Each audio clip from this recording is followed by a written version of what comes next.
Rumjari Digital World mayambu Projimapu channel da taram nukchai ngasidi angangi nungthil da chanaba snacks ko bahai tare Maggi omelette Maggi se Facebook da ugibini video moi diam phajai agdi kamdo ge do yengminasi aduna angamada natraga awamada Maggi je hapsan jare masi masala do hapaga sing yamdna dum sing kangjubu frame da putcha ga doini do ko na omelette do da hap ka doini aduna Maggi macha do ne do phangde manga piba Maggi hetare aduna pikera hungu mapchare anga aniga jo angangi na ma da ma haw khara tangoni da aduna man hapchale adegi Maggi ise khara tang thugare adi mari sang dana ba ising lumbu saba ingmadi haptre thuna ose pangtok pa yana ban duga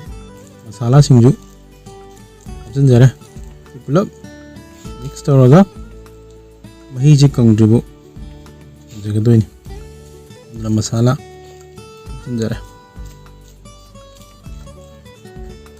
view sing saba hapani na dum khra thuna dum sawra ise aduna masi phajana mix toksan jaraga ai je hek kangribo dum tuk on jaga doini atam aduna si makum jalaga ya si makum hek anin hek noiribo aduna si yo ai je ga kangjala is budu loin mix tawraga dum tot adun adu chabat na badi ore de kumjala sigi chang sibo chap chan sidi hin ngadi ka do ni go si ko thoga aduna thamani de hin ni be dum kanam na ko do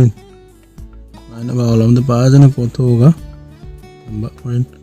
omelette ta musi half ko do ni game phulaga omelette hawa cha su yaida ada Facebook ki video do da pele kai ki chanu pi singa mana share to do rak pani adana yam phajana ho bai tar moi budi safe na to rak pani na masana na to bodai na mu put na mana video na mu khut na ho dharin moi dei ni khra hen jan multitasking da adana yiru mo hum lawraga rapaga tak khai jare adana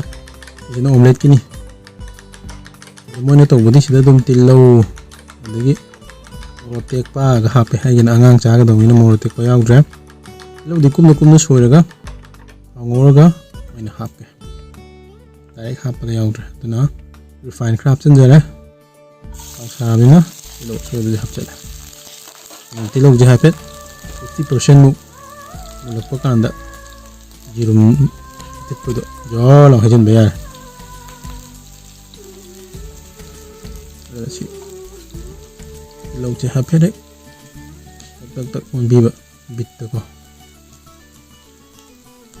video dana lâu kum na soiraga gurma tipu da hapa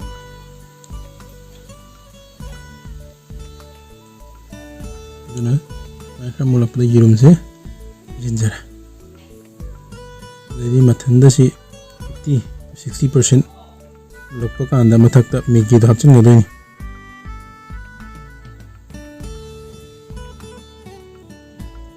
tanda dum makhaje namsu last omelette ki burji on bodo haje phajana chin hanbam jange ko nam tana to boni kitang di khuloi de kitang 50% mu munjala de mathakta ngasai Maggi phut bodo pan hap pizza ki layering ki type ta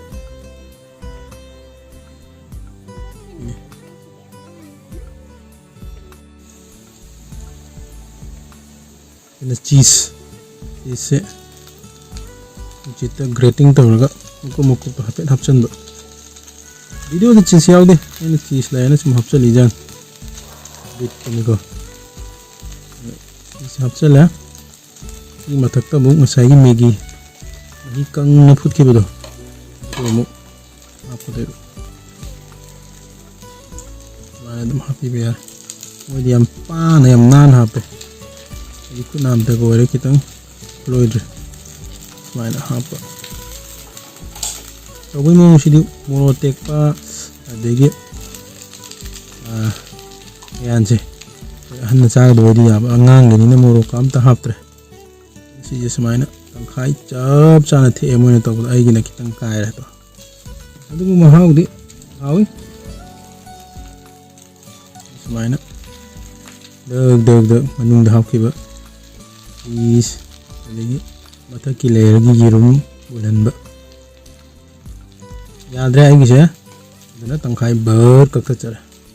ꯃꯥꯏꯗꯤ ꯐꯖꯅ semi circle ꯁꯦꯞꯇ ꯇꯥꯏ ꯚꯤꯗꯤꯑꯣꯗꯨꯗꯗꯤ ꯅꯥꯟꯅ ꯐꯗꯤꯒꯣꯝꯒ ꯆꯥꯏꯔꯒꯀꯣ ꯂꯦꯇꯤꯡꯒ ꯇꯧꯊꯗꯅ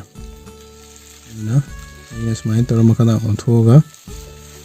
ꯉꯁꯥꯏꯒꯤ ꯆꯤꯁ ꯑꯃꯗꯤ ꯃꯊꯛꯀꯤ ꯂꯦꯌꯔꯒꯤ ꯌꯦꯔꯨꯝꯗꯣ ꯃꯨꯜꯍꯟꯕ ꯁꯤꯅꯤ ꯃꯦꯒꯤ ꯑꯣꯝꯂꯦꯠ ꯅꯨꯡꯊꯤꯟꯗ ꯑꯉꯥꯡꯁꯤꯡꯅ ꯆꯥꯅꯕ ꯂꯣꯛꯗꯥꯎꯟꯕꯨ ꯁꯤ ꯃꯉꯥꯏ ꯀꯩꯅꯣ ꯑꯔꯩ ꯑꯔꯩꯕꯅ ꯑꯗꯨꯝ ꯌꯥꯅ ꯁꯤꯟꯕ ꯃꯌꯥꯝꯕꯨ ꯍꯥꯏꯅꯤꯡꯉꯥꯏ ꯂꯩꯇꯅ ꯊꯥꯒꯠ ꯐꯣꯡꯗꯣꯛꯆꯔꯤ ꯆꯤꯁ ꯃꯦꯒꯤ ꯑꯣꯝꯂꯦꯠ ꯌꯥꯝꯅ ꯑꯩꯒꯤ ꯚꯤꯗꯤꯑꯣꯁꯤꯕꯨ ꯁꯤꯌꯔ ꯇꯧꯕꯤꯔꯝꯃꯨ ꯆꯦꯅꯦꯜ ꯑꯁꯤꯕꯨ ꯁꯕꯁꯀ꯭ꯔꯥꯏꯕ ꯇꯧꯕꯤꯔꯝꯃꯨ ꯃꯌꯥꯝꯕꯨ ꯑꯃꯨꯛ ꯍꯟꯅ ꯊꯥꯒꯠ ꯐꯣꯡꯗꯣꯛꯆꯔꯤ ꯊꯦꯡꯛ ꯌꯨ ꯋꯥꯟꯁ ꯑꯒꯦꯟ